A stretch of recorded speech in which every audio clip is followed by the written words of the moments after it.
Hey guys, it's Joey here at Northeast Suspension and Performance. Want to go over a new product that's finally out that a lot of people have been waiting on. It's the Go Rhino E1 series electric steps for the 22-23 model Toyota Tundras.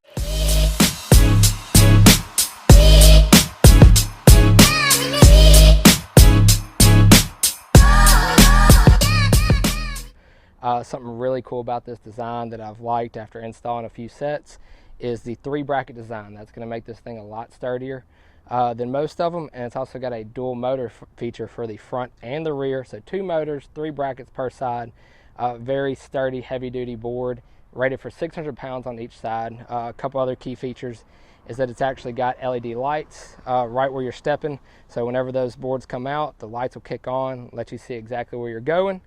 They've got a textured black powder coated finish that actually has a 5-year warranty, which is really cool.